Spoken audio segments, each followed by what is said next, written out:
Amém? Professora? Amém. A paz seja convosco, igreja.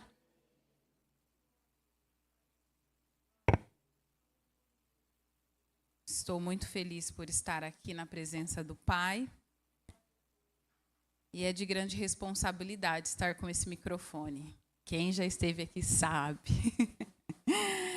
E eu vou dar continuidade à palavra que o pastor começou no domingo passado, falando sobre Tito. Quem não me conhece, eu acredito que todos sabem aqui meu nome. Eu sou a Cris do Carlos, mãe do Lucas. Tenho 2 enteadas maravilhosas. Vocês ainda vão ter a oportunidade de conhecê-la. E eu vou contar um pouco do meu testemunho, daquilo que o Senhor fez na minha vida. E pode fazer muito mais na vida de vocês, amém?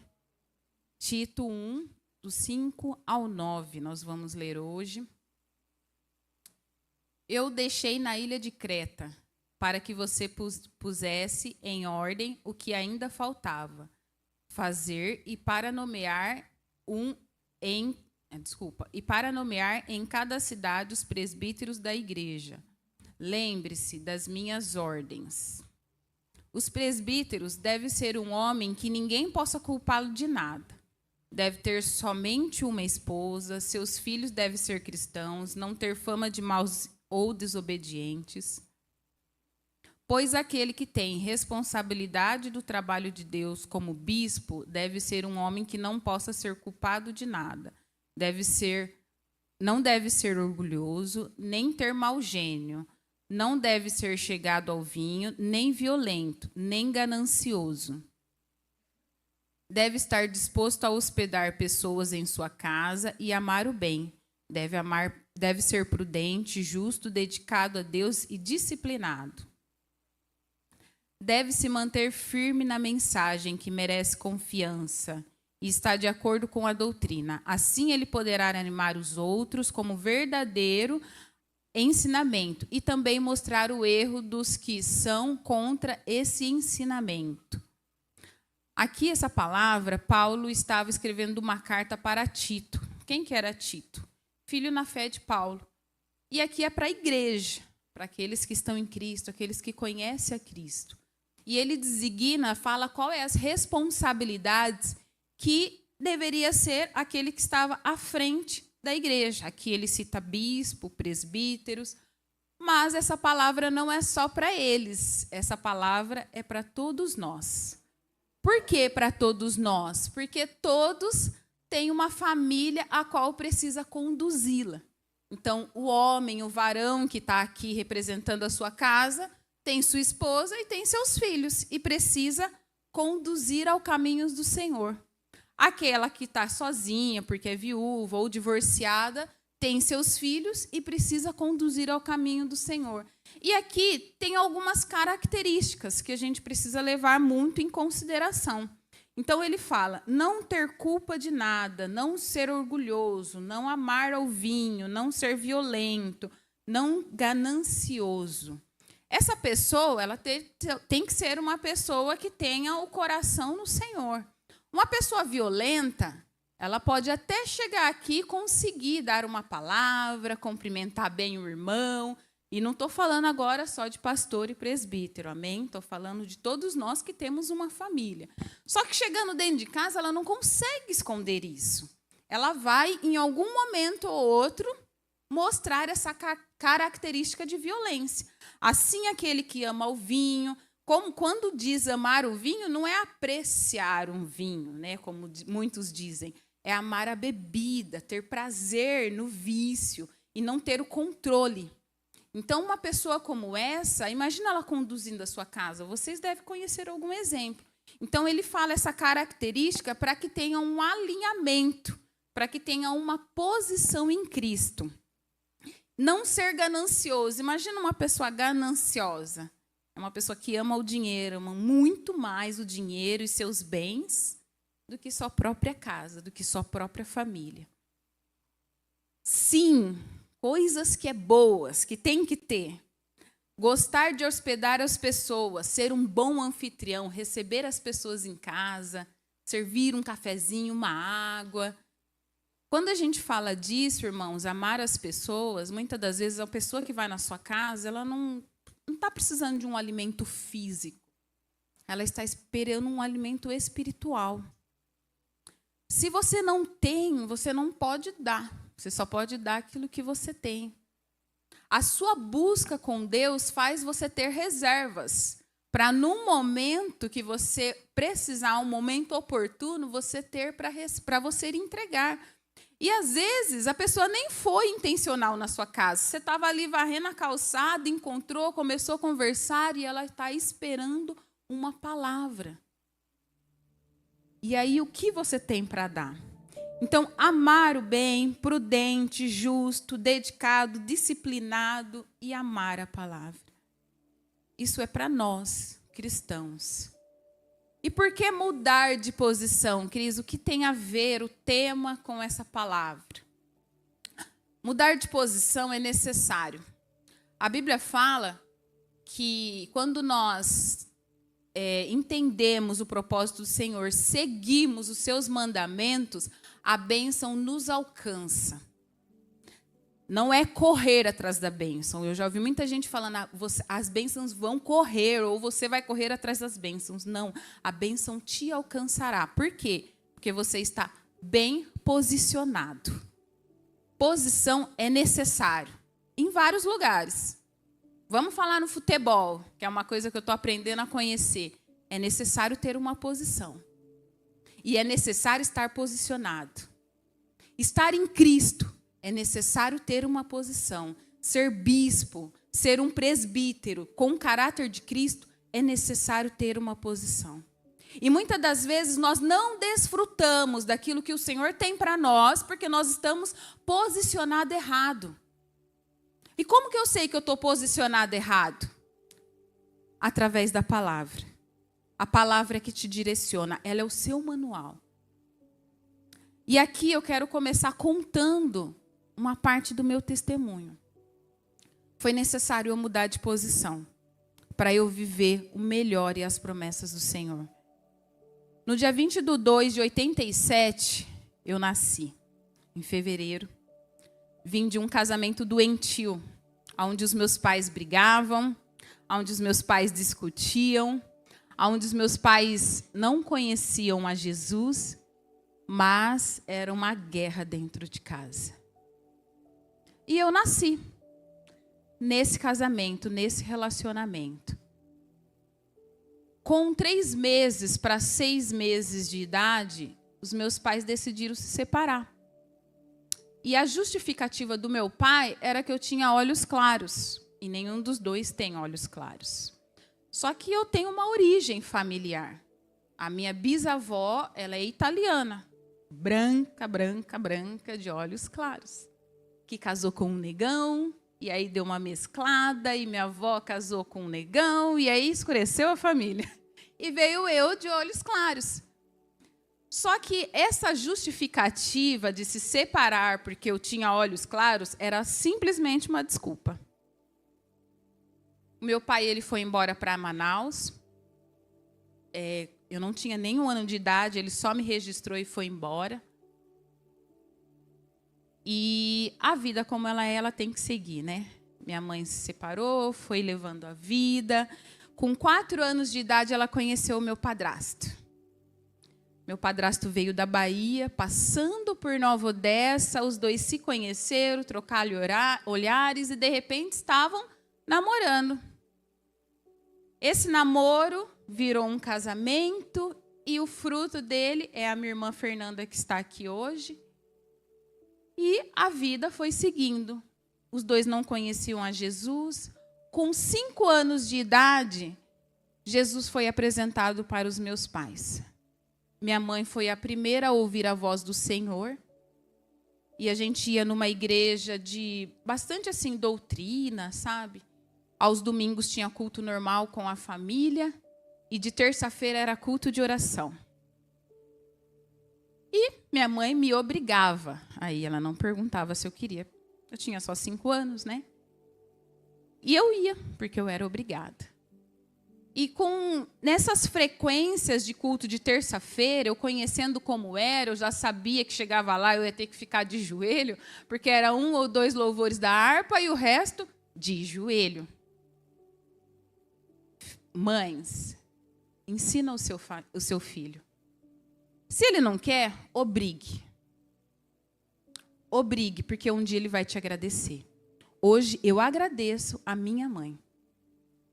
E aí, frequentando esses cultos, eu já ia preparada para dormir, irmãos, para falar bem a verdade. Porque eu era novinha, né? Como que eu ia ficar lá orando tanto tempo?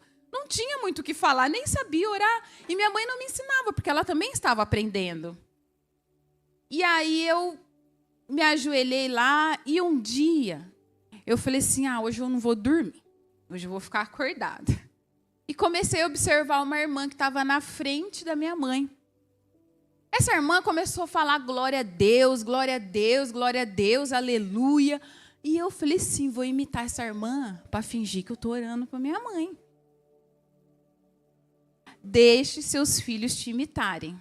Vocês são os maiores professores dos seus filhos.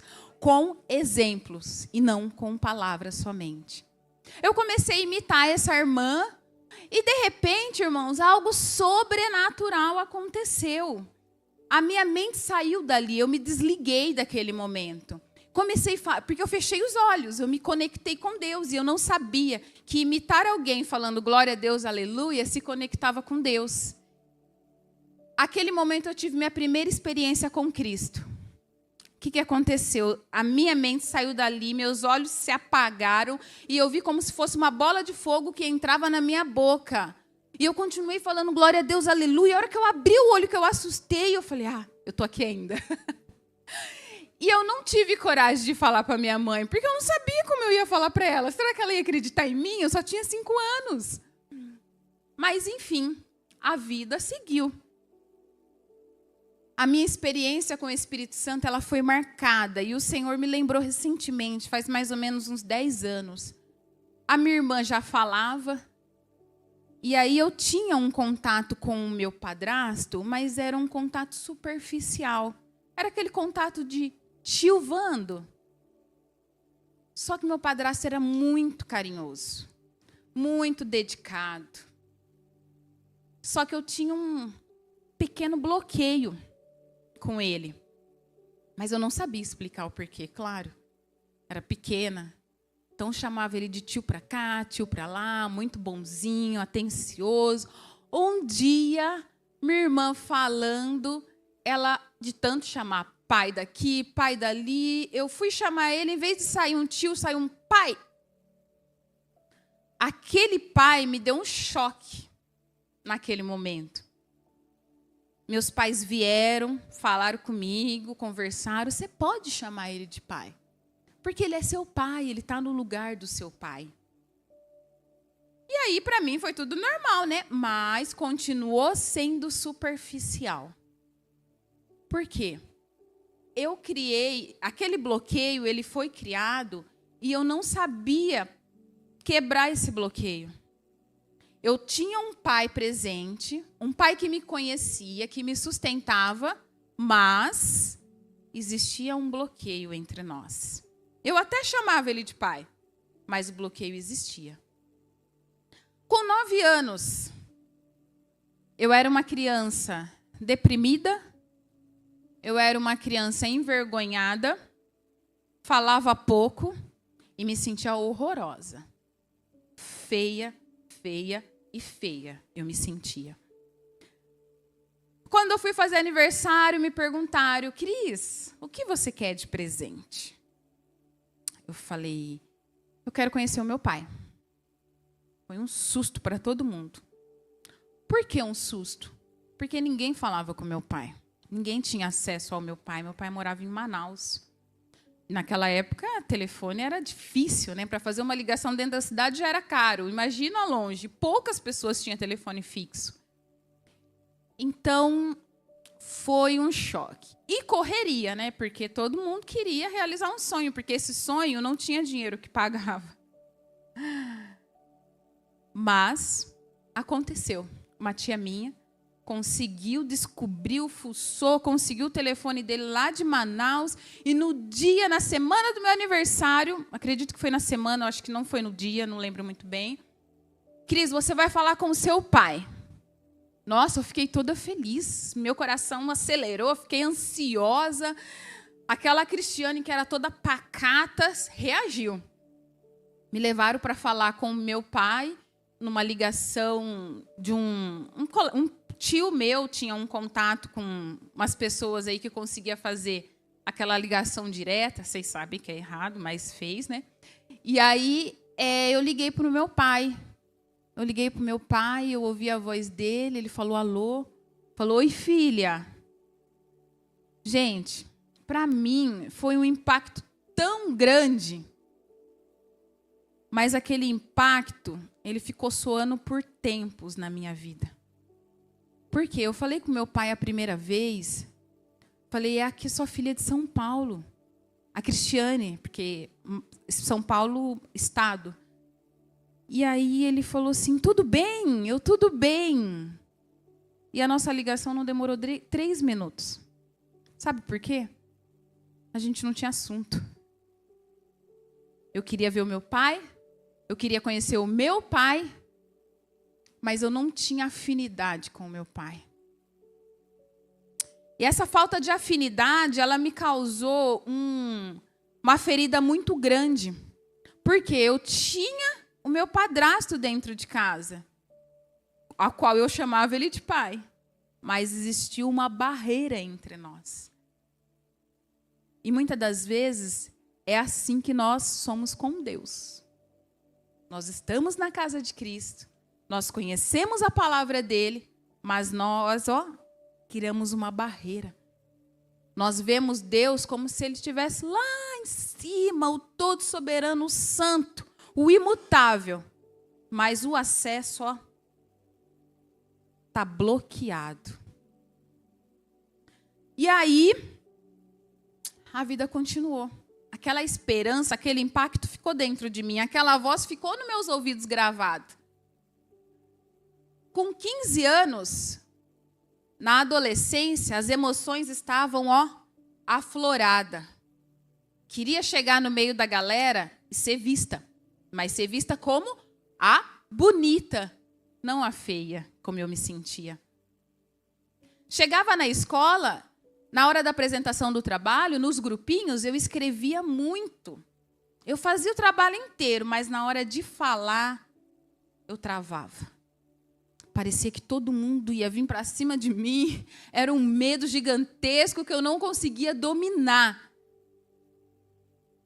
Chegava no meio dos meninos, os meninos olhavam, aquela ali é bonita, e eu queria me sentir bonita.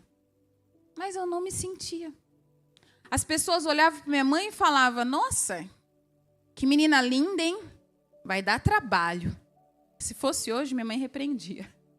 Porque agora ela tem esse conhecimento. Mas eu falava, meu Deus, que tanta beleza é essa que o povo vê e eu não enxergo? Enfim, fiz 15 anos. Meu pai não me deu uma festa, meu pai, padrasto, não me deu uma festa. Eu vou nomear como pai baiano, para vocês saberem, tá? Ele não me deu uma festa, mas ele me perguntou, o que você quer de presente? E eu pedi um rádio. Sabe aqueles radinho antigo, pequenininho, que ficava... Aqueles que hoje é bem baratinho, mas antigamente era caro. Por que eu queria um rádio? Porque eu queria ser descolado, eu queria ouvir uma musiquinha romântica, uma música legal, uma rádio, igual as meninas da escola ouviam. E ele me deu e eu fiquei muito feliz, gente. Sabe por quê? Porque ele fez o que eu queria. E aí, quando chegou no aniversário da minha irmã também, ele perguntou para ela, o que você quer? Deu uma bike para ela. Porque ela o que ela queria. Ela ficou muito feliz também. E aí, sabe o que eu comecei a fazer? Comparações. Eu não sou filha de sangue e ela é. E ele me trata igualzinho, não faz diferença de nós. Eu estava dentro de casa, eu tinha um pai, existia um bloqueio, eu ainda não desfrutava do amor dele. Por quê? Por causa do bloqueio. Mas o que era esse bloqueio? Esse bloqueio foi uma ferida que ele deixou dentro de mim. E eu precisava de perdoar ele. Mas eu demorei para entender isso. Cheguei na idade de namorar.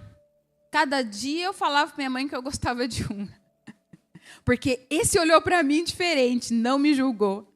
Não me pôs um apelidinho, que hoje a gente chama de bullying. Eu falei, mãe, acho que aquele ali eu gosto dele. Por quê? Eu comecei a caçar, procurar em alguma figura masculina o que eu não tinha dentro de casa. Que era um amor, porque eu não recebia. Ele me dava, mas o bloqueio não permitia. Então, eu buscava o amor, o carinho, a afeição, um elogio. Porque alguém que se sente feio gosta de ser elogiado. Pois é, conheci o pai do meu filho. E aí, eu levei toda essa carência para dentro do casamento. Vocês já imaginam o que aconteceu, né?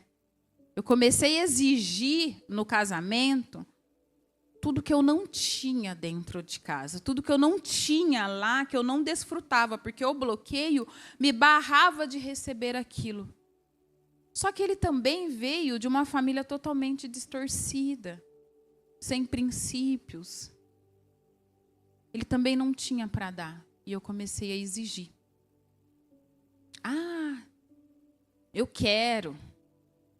E aí eu comecei a ser a pessoa que não respeitava. A mulher imprudente, a tola, como diz a palavra. Eu não era uma pessoa que orava. Eu não era uma pessoa que lia a Bíblia. Mas eu estava dentro da igreja. Eu estava em todos os cultos. Eu estava nas escolas bíblicas. Eu estava nos cultos de orações. Mas eu não recebia de Deus. Porque do mesmo jeito que eu tinha a barreira entre eu e meu pai baiano, eu criei essa barreira entre eu e Deus. E estar dentro da igreja não nos faz um cristão. O que nos faz um cristão é a gente mergulhar na palavra. Porque o que mudou a minha vida foi quando eu comecei a fazer isso. Então eu comecei a exigir de uma torneira seca. Eu queria água. Então, eu acabei sendo um vaso de desonra. Eu fui um vaso de desonra, eu fui vergonha. Porque em vez de eu respeitar, em vez de eu me submeter, em vez de eu amar, em vez de eu orar, em vez de eu jejuar, em vez de eu buscar, em vez de eu ser prudente, eu era o oposto. Por quê? Não tinha conexão. O meu relacionamento com Deus era superficial. Era algo que não entrava, que não penetrava. Ele batia e voltava.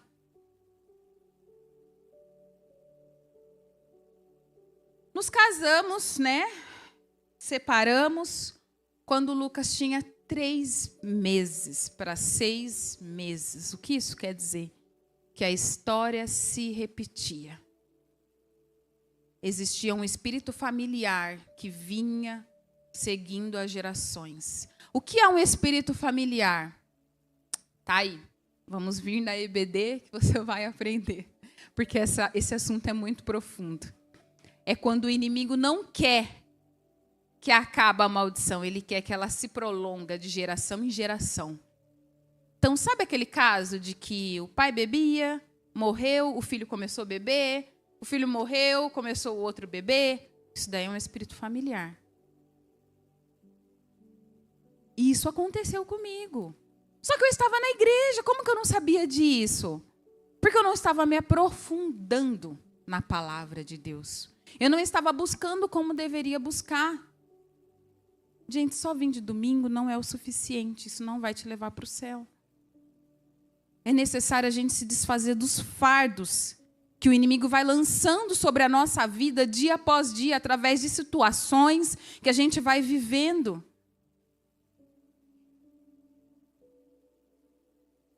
E aí, nos separamos, com 3 meses de corpos, com 6 meses no papel. Eu cheguei um dia na doutora Edna, talvez vocês conhecem, uma pediatra que tem aqui em Sumaré. O Lucas estava chorando sem parar há dias. Ele não parava de chorar, gente. Vocês não têm noção que é uma criança que chorava. Ele começava às 6, ao cair da noite, 7 horas, ia parar 4, 5 horas da manhã. E eu não sabia mais o que fazer. Eu marquei uma consulta, fui lá e falei, doutora, tá aqui essa criança, me ajuda. Eu não sei o que fazer com esse menino, ele não para de chorar.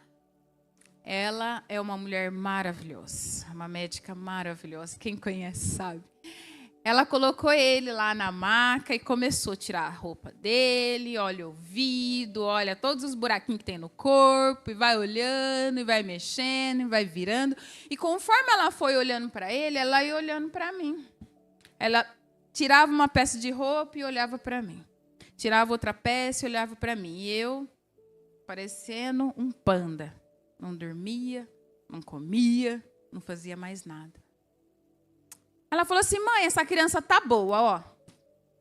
Colocou a roupa nele e falou assim, mas você não está, o que você tem? Eu falei assim, o que eu tenho, como assim? Ela falou assim, o que ele está sentindo, você está passando tudo para ele. Quando você amamenta essa criança, todas as suas emoções é transferida para ele. Porque uma criança que não fala, ela sente. Eu falei, coitado dele, então. E aí, ela falou assim, vai buscar ajuda, mãe. A minha mãe, ela é minha intercessora. Há 30 anos. Por que há 30 anos? Porque na nossa caminhada aí, foi quando ela começou a entender o propósito de interceder pelo filho. E eu voltei para casa. Eu não fui procurar ajuda. E ela já sabia que eu ia procurar ajuda. E ela começou a orar por mim.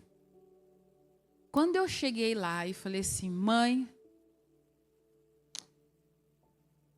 eu estou precisando de ajuda. E desabei a chorar. Eu fui na doutora esses dias, ela falou isso, e falou para mim parar de amamentar o Lucas, e deu 2 latas de leite, e falou, a partir de hoje, você vai dar só mamadeira para ele. E você vai cuidar de você para cuidar dele. E aí, eu cheguei lá, minha mãe já estava com uma resposta já de Deus. Deus é maravilhoso, gente. Deus é pai. Se vocês veem eu adorando, pulando, é porque eu estou na casa do pai. E aí, ele falou assim para ela, você vai levar ela lá naquela igreja em Americana, onde tem uma pastora psicóloga. E minha mãe veio falar isso para mim. Aí eu falei, mãe, eu não vou nenhuma psicóloga, porque ela vai querer me dar remédio. Que engano, né? Psicóloga não dá remédio, tá, gente? E eu não quero ficar dopado na cama. Aí eu peguei, ela pegou e falou assim, vamos fazer o seguinte, sabedoria. Ela falou assim, nós vamos lá uma vez. Se você não gostar, a gente não vai mais. Eu fui, gente. Chegando lá, essa pastora me ouviu, desabei, chorei. Ela pegou e falou assim, tá bom, agora nós vamos te passar uma receita. Eu falei, lá vem o remédio, né? Só que a receita, você vai ter que tomar uma dose todos os dias da palavra. Todos os dias. A sua cura vai vir através da palavra, Cristiane. Eu saí dali e falei, meu Deus, que simples, é só ler a Bíblia. Só que a Bíblia não basta ler, ela tem que ser praticada, né? E aí eu comecei a fazer isso. Foram 9 meses de terapia. Logo depois, para concluir, ela me direcionou para o Mulher Única, que foi onde eu fiz o Mulher Única. E eu entendi que eu precisava de cuidar de mim. Eu comecei a cuidar de mim e comecei a cuidar do meu filho. Gente, não parou por aí. Porque quando você entende o propósito, você tem que executar o propósito. E para você chegar na promessa, você tem que passar por esse propósito. O Senhor, Ele permitiu que meu pai viesse para São Paulo.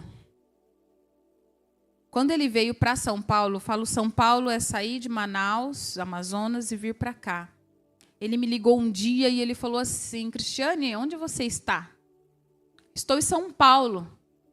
Eu falei: estou trabalhando, né? Para mim, São Paulo, ele estava na cidade de São Paulo. E aí ele pegou e falou assim para mim: eu quero falar com você. Eu falei: pai, mas eu estou aqui, né? Chamando ele de pai. O nosso pai com ele era meio forçado, né? Era respeito. Eu não tinha afinidade com ele. E aí eu falei assim: tá bom. Aonde você está? Eu estou aqui em Nova Odessa, na casa da sua tia. Quando ele falou isso, meu coração faltou saltar do peito. Falei: nossa, eu vou falar com meu pai, olho no olho, pela primeira vez na minha vida. E aí cheguei lá, conversamos, demos risada. Só que assim, eu não tinha conexão com o meu pai. E aí o tempo foi se passando, as coisas aconteceram, ele foi ficando um tempo aqui, e o Senhor falou assim para mim: Cristiane, precisamos quebrar essa barreira. E essa barreira vai ser somente através do perdão. Eu falei: mas eu não fiz nada, Deus, foi Ele que fez. Ele que me feriu, Ele que me abandonou, Ele que me deixou aqui. E aí o Senhor falou: a porta do perdão você pode abrir. E aí, irmãos, eu estava até que bonita, meu coração brilhava, ó. Eu já tinha sido curada, já tinha feito terapia, já tinha feito mulher única, mas eu estava presa. Por que presa? Porque ainda o bloqueio ainda existia. E esse bloqueio só ia cair quando o perdão houvesse. E o perdão não é só o ofensor que tem que ir lá e pedir perdão. O ofendido também pode. É uma via de mão dupla. E eu cheguei nele e falei para ele, porque assim, naquela primeira conversa ele até me pediu perdão. Eu falei: tá bom, pai, tá tudo perdoado, mas não tinha entendido o propósito. Depois, quando o Senhor falou isso comigo, eu fui lá e pedi perdão para ele. Ele não entendeu, né? Porque ele sabe que era ele que tinha feito errado. Só que mesmo assim, eu continuei tocando a vida, o bloqueio ainda existia e eu ainda continuava presa. A gente saía, comia junto, ele me dava presente, conversávamos. E eu continuava presa. Meu coração brilhava. Falava bem, conversava. Aquela baixa autoestima já tinha ido embora, já tinha mais segurança. Só que meu coração ainda estava preso. Até que um dia o Senhor falou assim: peça perdão, você não perdoou. Eu fui lá e pedi perdão novamente. E isso aconteceu por 3 vezes, irmãos. Na 4ª vez, o Senhor falou: você vai falar do amor, do meu amor para Ele. Você vai falar do Deus que está na sua vida para Ele. Nessa 4ª vez, foi um romper. A porta se abriu.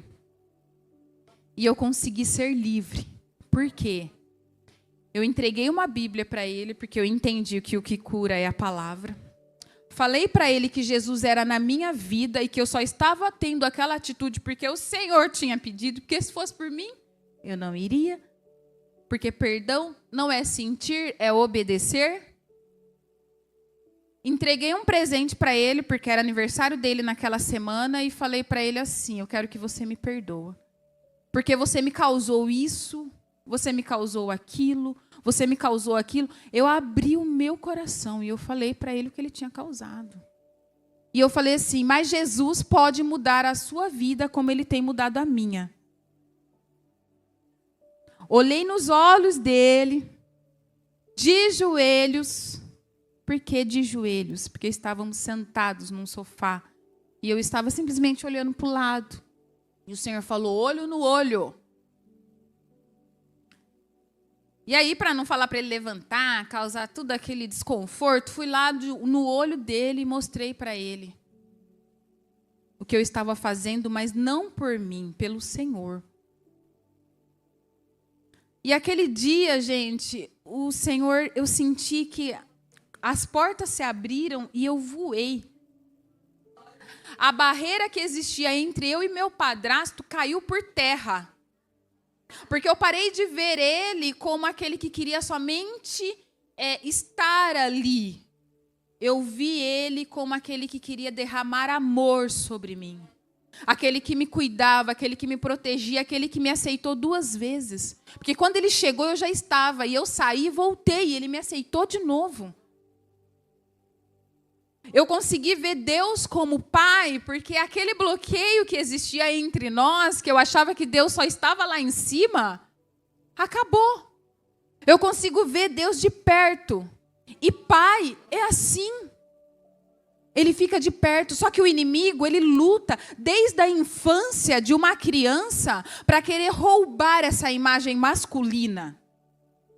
Para que as pessoas não entendam e não vejam Deus como Pai. Quando ele não consegue na infância, ele vai na adolescência. E aí uma imagem masculina tem uma atitude errada, de uma violência. Ou às vezes dentro de casa com um mau exemplo. Ou às vezes uma mentira, ou uma traição. Ou até um abuso. Porque o inimigo quer denegrir a imagem de Deus. E ele faz isso lançando mentiras na cabeça do ser humano. Como que Deus vai ver? Como que o ser humano vai ver Deus como Pai? Se o próprio Pai não é Pai. Foi assim que ele fez comigo. Até eu descobrir a verdade que liberta. E a verdade veio sobre a minha vida. E o meu Deus, ele é o meu Pai. O meu padrasto, a gente tem uma ligação. Uma ligação que a minha irmã e meu marido está aqui, meu filho, para testificar. E pai é assim. Pai não é o que o inimigo muitas das vezes tem pintado para vocês. Pai é um pai amoroso, ele é próximo. É aquele que você pensa, meu Deus, que vontade de comer um bolo, aí alguém vem e te dá. É aquele que você pensa, meu Deus, estou precisando de viajar, e seu marido vai e fala, amor, não marca nada no final de semana que nós vamos passear. Pai é isso, gente. Se você tem uma imagem denegrida de pai, é porque o inimigo lançou mentiras, e essa mentira está te aprisionando o seu relacionamento com Deus. Por que eu trouxe essa gaiola? Porque a gente gosta do lúdico, né, Ana? Para que essa imagem não fique gravada na sua mente, mas que vocês comecem a pensar se você realmente está assim. E pai é pai. Um pai pode substituir uma mãe, sim, porque a Bíblia fala que se sua mãe te abandonar, eu estarei aqui. O Senhor assume a responsabilidade, porque Ele é pai, gente. Não deixa essa imagem ficar enraizada na sua mente. A Bíblia fala que Paulo falou para Tito falar da mensagem. E aquela mensagem que está errada precisa mudar. Precisa ter outra mensagem. Porque a mensagem verdadeira é a que está aqui. E muitas das vezes a mensagem verdadeira que está aqui não é a que está no seu coração. Porque o inimigo lançou setas na mente ou aprisionou você. O Senhor, Ele quer mudar a sua história. O Senhor quer fazer você voar espiritualmente. O Senhor quer colocar você no braço dEle quando você precisa. Ele quer prover algo para você quando você necessita. A gente precisa orar sim, nós precisamos ter a conexão com Deus. Mas Ele conhece até o seu pensamento. E é isso que o Senhor quer. Se necessário for, peça perdão para o ofensor, se você é o ofendido. Para que essa barreira seja destruída. Ah, Cris, mas você está dando um exemplo de pai. E o irmão que fez isso, que fez aquilo, que falou aquilo, ou o vizinho, ou o parente? O perdão é obediência. O perdão não é sentir. O perdão é um exercício. Você faz hoje, pula 3 vezes corda hoje, amanhã você consegue pular 5, depois você consegue pular 10, e o perdão é a mesma coisa. Eu vou contar uma experiência que eu tive uma vez com uma pessoa sobre perdão. Eu tinha amizade com uma pessoa e essa pessoa sempre vinha falar de uma segunda pessoa. Então ela vinha falar dessa segunda pessoa e eu emprestava os meus ouvidos. E eu não tinha nada contra essa segunda pessoa. E ela sempre vinha e eu ia emprestando os meus ouvidos. E depois vinha de novo. Até que um dia eu comecei a olhar diferente para a segunda pessoa. E eu nem tinha nada contra a segunda pessoa. E o Espírito Santo falou, você está com barreira com ela. Eu falei, não estou, Senhor. Não é o Senhor que está falando. Aí o Senhor falou, você está com barreira com ela. Ó como você olha para ela, ela não te fez nada, você não fez nada para ela. Eu falei, não estou. Peça perdão. Eu falei, mas eu não fiz nada. Eu vou falar o que a hora que eu chegar lá? E aí o Senhor, para confirmar que era ele, o Senhor me deu um sonho. Um sonho que a gente estava num ambiente muito aberto. E essa segunda pessoa estava lá do outro lado e a gente via um encontro da outra quando a gente se via. A gente ia falar com essa pessoa. Eu ia falar com ela. E ela vinha para falar comigo. Quando a gente chegou próximo uma da outra para falar, tinha uma porta de vidro gigantesca entre eu e ela. E a gente tocava e não conseguia ter acesso uma à outra. O Senhor me acordou e falou, você está vendo como você está com barreira com ela? Porque você está emprestando seus ouvidos para a primeira pessoa falar dela. Aí eu falei, Senhor, agora eu vou ter que ir lá pedir perdão. E eu fui. Cheguei lá na irmã, eu falei, pessoa 2, eu quero te pedir um perdão. Por quê? Porque eu tive um sonho com você. Ela falou, mas não aconteceu nada. Eu falei, sim, então, só estou obedecendo a Deus. Sem muita justificativa. Quando essa primeira pessoa veio falar comigo novamente, dela, eu fiz assim, vamos orar. Vamos orar por ela. E às vezes, a barreira entre as pessoas acontecem por causa da ofensa, mas também por causa dessa situação de você emprestar o seu ouvido para os outros. A falta de perdão, ela causa uma barreira muito grande entre a gente. E isso dificulta o relacionamento. O pastor sempre prega aqui sobre o relacionamento, né? É o sentido da cruz. É necessário o perdão para que você seja livre, não seja só simplesmente um coração brilhante, bonito. O perdão, ele traz cura. A falta do perdão traz doença na alma e no físico, que reflete, da alma reflete para o físico. E às vezes você está jejuando, está orando, está indo em médico e mais médico, e um simples falta de perdão pode te curar. O relacionamento, ele é dentro de casa, bem feito. E ele é na igreja, e ele é na comunidade, ele é no trabalho. Você consegue se submeter quando você tem um relacionamento bom com o próximo. E é isso. E eu quero dizer para vocês que é necessário vocês mudar de posição. Saia da gaiola. Mude de posição. Seja livre. O Senhor não te fez para você ficar preso. O Senhor não te fez para você ficar preso. O Senhor te fez para você ser livre, para que as promessas do Senhor te alcancem. É necessário mudar de posição. De que forma, Cris?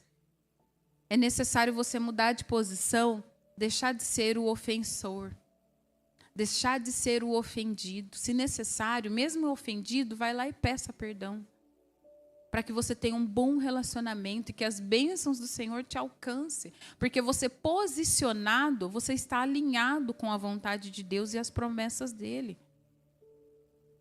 E às vezes você está tanto tempo, patinando em Cristo. Mas quando você está posicionado, você não perde mais tempo. Amém?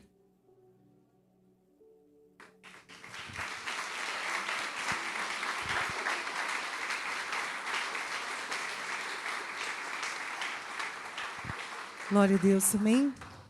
Aleluia. Vamos se colocar em pé?